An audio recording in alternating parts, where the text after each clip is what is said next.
Practical D K Shivakumar ಅವರನ್ನ ತನಿಖೆ ಒಳಪಡಿಸೋಕ್ಕಾಗತ್ತಾ ಮಾಡ್ತಾರಂತ ಅದಕ್ಕೆ ಕೇಳಿದ್ದು ನಾನು. ಅದೇನೋ ನಂದು ಭಾಳ ತಮಾಷೆಯಾಗಿ ಹೇಳ್ತಾ ಇದ್ರಲ್ಲ, ಓ ಕುಮಾರಸ್ವಾಮಿಯವರು ಪೆನ್ ಡ್ರೈವ್ ಅಂತಿದ್ರಲ್ಲ, ಆ ಪೆನ್ ಡ್ರೈವೇ ಈಗ ಬಂದಿರೋದು ಅಂತ ಹೇಳ್ತಾ ಇದ್ರಲ್ಲ, ಆ ಪೆನ್ ಡ್ರೈವ್ ಬೇರೆ. ನಾನು ಅದಕ್ಕೆ 10 ಬಾರಿ ಕೇಳಿದ್ದೇನೆ ಮುಖ್ಯಮಂತ್ರಿಗೆ, ಆ ಪೆನ್ ಡ್ರೈವ್ ಕೊಡ್ತೀನಿ, ಆ ಪೆನ್ ಡ್ರೈವ್ನಲ್ಲಿ ಯಾವ ಅಧಿಕಾರಿಗಳು ಏನೇನು ಚರ್ಚೆ ಮಾಡ್ಕೊಂಡು ಪಾಪ ನೊಂದು ಎಲ್ಲಿಂದ ಸಾಲ ತರೋದು ಅಂತೇಳಿ ಚರ್ಚೆಗಳು ಮಾಡಿರೋದೆಲ್ಲ ಇದೆಯಲ್ಲ, ಅದು ಕೊಟ್ಟರು ಏನು ಹೇಳ್ತೀರಿ, ಸಾಕ್ಷಿಯಲ್ಲಿದೆ, ನೀವೇ ಪ್ರಿಪೇರ್ ಮಾಡಿರ್ಬೋದು ಅಂತೀರಿ ಅಲ್ವೇ. ಏನೇನು ನಡೀತು ವರ್ಗಾವಣೆ ಸಂದರ್ಭದಲ್ಲಿ ಎಷ್ಟೆಷ್ಟು ರೇಟ್ ಫಿಕ್ಸ್ ಮಾಡಿದಿರಿ ಎಲ್ಲ ಇದೆ ಇದರಲ್ಲಿ. ಆ ವಿಷಯ ಇರೋದು ನನ್ನ ಹತ್ರ ಇಟ್ಕೊಳ್ಳೋ ದಾಖಲೆಗಳು ಅದಕ್ಕೆ ಸಂಬಂಧಪಟ್ಟಂಥದ್ದು. ಭ್ರಷ್ಟಾಚಾರದ್ದು ಏನೇನು ನಡೆಸ್ತಾರೆ ಅಂತ ಎಲ್ಲಿ ತಗೋತಾರೆ ಈ ಸರ್ಕಾರದಲ್ಲಿ ತಪ್ಪು ತಿಳ್ಕೊಬೇಡಿ. SITಗಳು ಯಾವ್ಯಾವ ಪ್ರಕರಣದಲ್ಲಿ ರಚನೆಯಾಗಿದೆ, SIT ತನಿಖೆಗೆ ಯಾವ್ಯಾವ ಪ್ರಕರಣಗಳು ಈ ರಾಜ್ಯದಲ್ಲಿ ತನಿಖೆಗೆ ಅವರಿಗೆ. ನಿಮ್ಮ ಉಬ್ಬಿದ ರಕ್ತನಾಳಗಳ ಸಮಸ್ಯೆಗೆ ಎವಿಸ್ ಆಸ್ಪತ್ರೆಯಲ್ಲಿ ಕೇವಲ 30 ನಿಮಿಷದ ಲೇಸರ್ ಚಿಕಿತ್ಸೆಯೊಂದಿಗೆ ಮುಕ್ತಿ ಹೊಂದಬಹುದು.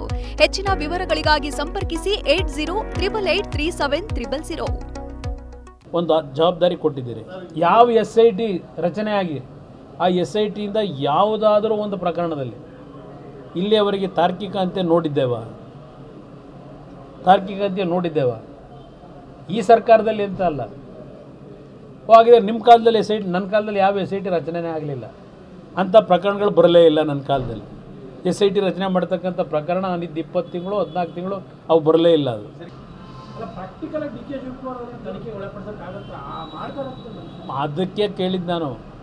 ಅದೇನೋ ನಂದು ಭಾಳ ತಮಾಷೆಯಾಗಿ ಹೇಳ್ತಾ ಇದ್ರಲ್ಲ, ಓ ಕುಮಾರಸ್ವಾಮಿಯವರು ಪೆನ್ ಡ್ರೈವ್ ಅಂತಿದ್ರಲ್ಲ, ಆ ಪೆನ್ ಡ್ರೈವೇ ಈಗ ಬಂದಿರೋದು ಅಂತ ಹೇಳ್ತಾ ಇದ್ರಲ್ಲ, ಆ ಪೆನ್ ಡ್ರೈವ್ ಬೇರೆ.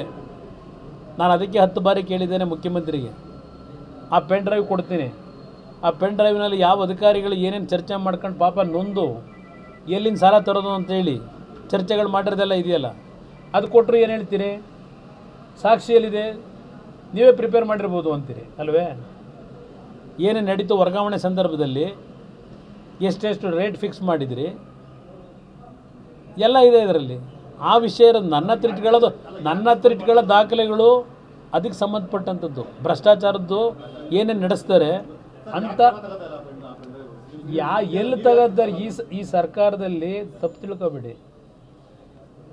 SITಗಳು ಯಾವ್ಯಾವ ಪ್ರಕರಣದಲ್ಲಿ ರಚನೆಯಾಗಿದೆ, SIT ತನಿಖೆಗೆ ಯಾವ್ಯಾವ ಪ್ರಕರಣಗಳು ಈ ರಾಜ್ಯದಲ್ಲಿ ತನಿಖೆಗೆ ಅವರಿಗೆ ಒಂದು ಜವಾಬ್ದಾರಿ ಕೊಟ್ಟಿದ್ದೀರಿ.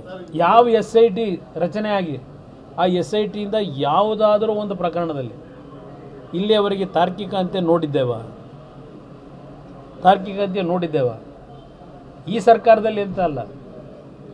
ಹಾಗಿದ್ರೆ ನಿಮ್ಮ ಕಾಲದಲ್ಲಿ SIT, ನನ್ನ ಕಾಲದಲ್ಲಿ ಯಾವ SIT ರಚನೆನೇ ಆಗಲಿಲ್ಲ ಅಂಥ ಪ್ರಕರಣಗಳು ಬರಲೇ ಇಲ್ಲ. ನನ್ನ ಕಾಲದಲ್ಲಿ SIT ರಚನೆ ಮಾಡ್ತಕ್ಕಂಥ ಪ್ರಕರಣ ನಾನಿದ್ದು 20 ತಿಂಗಳು 14 ತಿಂಗಳು ಅವು ಬರಲೇ ಇಲ್ಲ. ಅದು